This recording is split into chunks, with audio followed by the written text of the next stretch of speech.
আজ আমি আমার বাবার বাড়িতে এলাম 3 দিন হলো।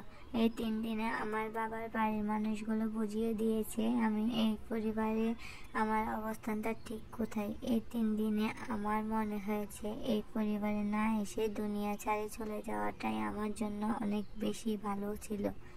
দিবসের পরের দিন সকালে যখন আমি আমার মায়ের সাথে টেবিলে বসলাম, মা আমাকে উদ্দেশ্য করে বলল, এই বয়সী ছেলেগুলো একটু একটু এমন করে, তোমার আর একটু ধৈর্য ধরা উচিত ছিল, আর একটু মানিয়ে নেওয়া উচিত ছিল। আমি কিছু না বলে আমার মায়ের দিকে অবাক চোখে তাকিয়ে রইলাম, কিন্তু আমার মাকে কিছুই বলতে পারলাম না।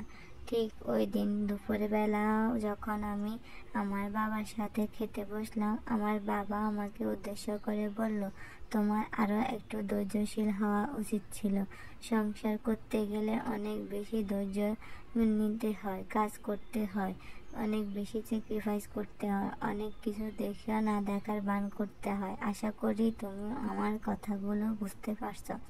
এই কথাগুলো আমি আমার বাবার দিকে হতবাক হয়ে তাকিয়েছিলাম, একটা জবাবও দিতে পারলাম না।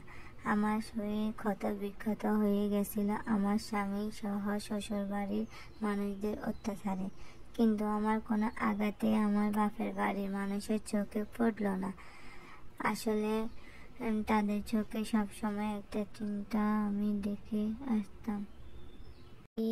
এই বুঝি আমাদের সংসারে ঝামেলা এসে পড়ল। বিয়ের পরে আমার স্বামীকে না জানিয়ে আমার সমস্ত গয়না বিক্রি করে আমার ভাইকে দিয়েছিলাম সেই টাকাগুলো সরকারি চাকরির ঘুষের জন্য। অথচ কি অদ্ভুত, তাই না? অথচ সে ভাই আমাকে বলতেছে আমার জন্য নাকি সে সমাজে মুখ দেখাতে পারতেছে না। ছোটবেলা থেকে কোলে পিঠে করে মানুষ করলাম সেই বোন আমাকে মুখের উপর হুট করে চলে আসা আমার নাকি একদমই ঠিক হয় নাই। বাবার বাড়ি আসার 3য় দিন সকালে আমার বাবার বন্ধু বাড়িতে আসলো। তার কাছে ভালো একটা পাত্র সন্ধান আছে। পাত্রের বয়স 70 থেকে 75। তার প্রথম স্ত্রী মারা গেছে।